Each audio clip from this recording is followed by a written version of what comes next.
Hi, I'm Brenda. And I'm Sarah. Welcome back to another episode of Tea with HRT.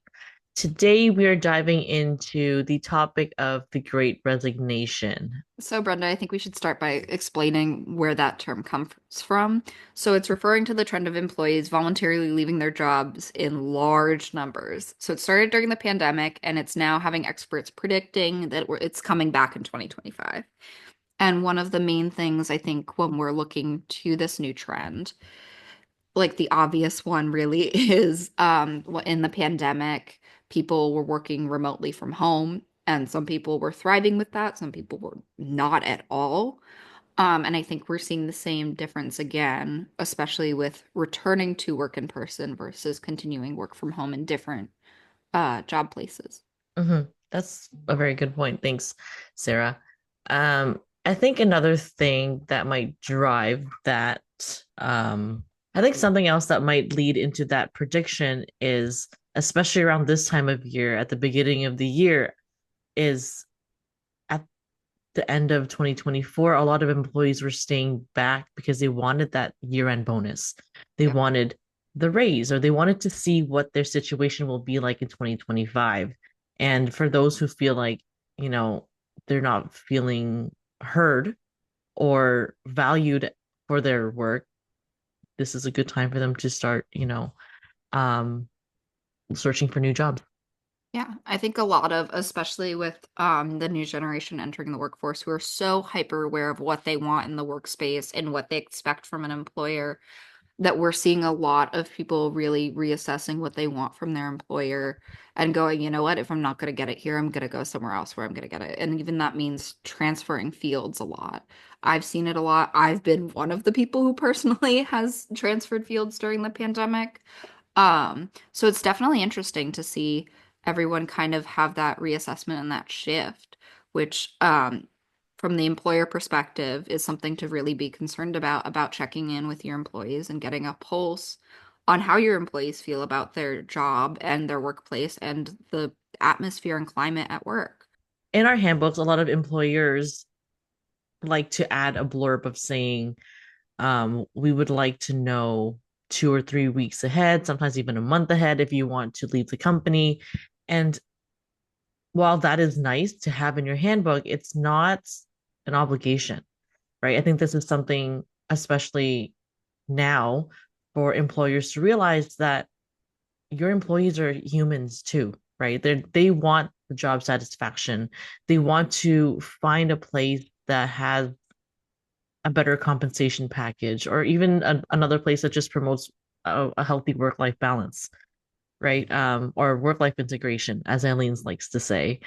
Um, I think something really important to like consider with that, as we've talked about in the past, is that like you can't get stuck in thinking that your employee is going to stay with the industry because like where you're at is an industry standard. mhm. Like you want to be a competitive person in the workplace and be pushing for growth in your industry, because if your employees are unhappy, they're not going to stay in a career no matter like their experience or anything, especially with the age of technology and how easy it is to relearn something and shift with a new education, that a lot of employees are starting to look at, well, you know what, I could go back and, coding is a huge example, right? Of people go, they get an education in coding, they learn, and by the time that they've got it, like they are making more money doing less work and have a more flexible schedule, which is hugely important for a lot of parents or younger people, even. So that's something really competitive to think about in your workplace of like, how do I compete against those advantages? Sure. And so speaking about strategies in how employers can, gauge what their team is thinking and how they're feeling, something HR Transformed recommends and does for a lot of our clients is conducting stay interviews to receive proactive feedback throughout the year, whether it's every quarter or, every beginning of the year, end of the year, depending on what our clients need. Um, it really does give us an idea of how the team is doing. And if we receive the feedback saying, hey, I feel really burnt out, and it's more than one person, that's a red flag that we need to bring up with the business owners and leaders. And that's when we, put together a strategy and a plan to work towards that. Yeah. And I think it's also important for employees to have the same takeaway of your boss and like your company cannot fix things that they don't know about. So a Mhm. lot of times we see in exit interview questionnaires before our even exit interview, we have a question on there being like, have you confronted anyone or brought this to anyone's attention of these issues that you're clearly stating are reasons for you leaving? And a lot of the time they're like, no, the culture was like allowing for me to do that, but I didn't. And that really, like the worst anyone can do is say no. And I think, you as an employee, if you want to stay at that job, right? And you want your employer to be competitive and be someone who's fighting for you, allow them the chance to actually fight for you rather than just going, all right, well, I'm done, and then not giving us any feedback into what your issues are because the only way we can promote change is through exit interviews and hearing from employees of what needs to change in the workplace. But that also means as CEOs, business owners, and upper level management, we need to listen to those employees and really take that feedback to heart and make sure our employees know that that's heard and being taken into account when we're making decisions going forward. Yeah, that's a really good point. I just kind of want to take a step back and discuss something that I think is pretty important. It's one of the main causes that I think or that I see with our clients and even in my own personal professional life is that um, people leave jobs because of either lack of growth opportunities or, like you mentioned earlier in our conversation, forced growth. Yeah. Sometimes, someone will leave a team and it leaves a team member in a position where they're just automatically promoted into a higher position. And like, while that's great, but like, are you paying them more to do more, or do they even want this growth? Right? Do Because they feel ready for it either is the exactly, other thing. do they have the Because right resources? yeah, if we're not providing that like grace for that growth, your employee is going to get stressed out. And, I've seen it happen before that people have taken a step back and even taken that demotion and asked for the company to hire out. And, it's a really tricky situation when you come into those situations with how do you handle that? Mhm. Yeah, and then that could also lead into another issue being poor management, right? Like there's poor management because this person doesn't know how to manage. They weren't ready to manage or given the correct training to manage a team. But then that all falls onto leadership, and I don't think that's entirely fair No. if the team was not ready or Yeah. the people in the team were not ready. And I think it's always about like really the key takeaway that I'm feeling throughout this whole conversation is about keeping a pulse on your company, whether that's either as an employee, as a manager, as a business owner. Everybody needs to kind of keep a pulse on their teams, especially when turnover happens of, okay, who might be experiencing fallout and who might want to leave because that person left, and what stress are we putting on the team members or a new hire coming in to fill that gap. And I think that's just like incredibly important to recognize. And also, it can be as simple as just talking to that person and being like, I understand that we are asking a lot more of you right now. And we understand that there's a lot you're dealing with. And really just giving them the space and acknowledgement. Because Hmm. sometimes that's all people want is just to be Yeah, like, I'm working really hard right now. And I just need somebody to tell me, I know, yeah. I see you. Well, I see you, Sarah. You do a lot for us at HRT, and I'm very grateful to have you on the team. That was not a personal, just as a clear. That was not out of a. I also see you too, Brenda. You're Aw. doing a lot behind the scenes. But I do think it's a lot that like I think any person in any career anywhere, like why we have like employee of the month and all of these other things, like even in like fast food companies or just startups, is because people crave recognition Hmm. and they crave validation.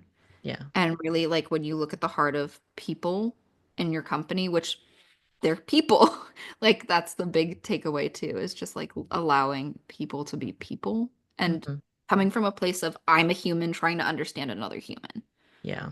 And honestly, sometimes people will feel like a new hire might be getting more attention than someone who's been there for a while, but that might just be because it's their personality, right? Some people's personalities are very out there and some are very quiet.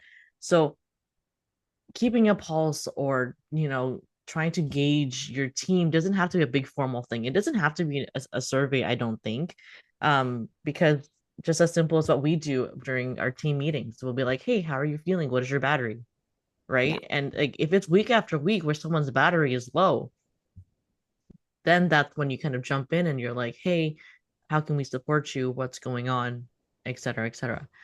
So whenever we talk about employee retention or like just hiring new people, it's this big conversation of how do I get this survey through or how do I do this big formal thing? It doesn't have to be a big formal thing. And yeah, like you said, people just want to be recognized for their work, and sometimes just like a good job is honestly that's enough.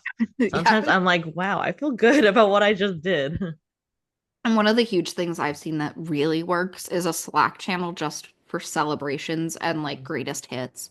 And just like celebrating people for doing work and being like, oh, that was like we work with a lot of PR clients. So like that's a huge awesome placement for so and so.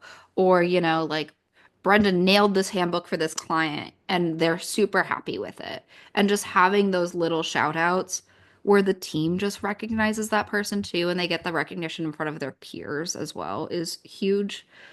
But as we wrap up, so I think like it just to solidify it for everybody. So our key takeaways as far as CEOs, business owners, managers, keep a pulse on your team. It doesn't have to be formal, but when it starts to get into repetitive of this person feeling low and feeling down, make sure you make a check-in. Like make time to sit down with that person and have that conversation and be aware of what the needs are. And then as the employee, feel free to speak up and talk to HR, talk to your manager, talk to your like fellow coworkers about, am I the only one experiencing this? This is something I'm feeling, and give your company the chance to win you back over. Now, Brenda, I have to ask, what are you drinking? I am drinking my regular coffee. I just literally just regular plain coffee in my favorite mug. This is actually my favorite mug of all time. It is my Omega Mart. Oh, sorry. Omega Mart mug that I got. And yeah, I brought it all the way back from Vegas. So Oh, yeah, I was scared it was gonna break in my luggage. well, you know me. It's an iced coffee all the way kind of day. And then I've got my little morning bagel sitting next to me, ready to go after Mm. this. All right, so Brenda, shall we cheers to more understanding in the workplace and hoping for some lack of turnover a lot of these companies? Yes, let's All right, cheers. cheers. Thanks for joining us on Tea with HRT. We hope you got some laughs, some insights, and maybe even a few things you can actually use. If you like this episode, subscribe, leave a comment, and tell a friend. Find us on social media, links are all in the description, and let us know what you think or what you want to hear more about at tea@hrtransformed.com. Catch you next time on Tea with HRT, where work meets warmth.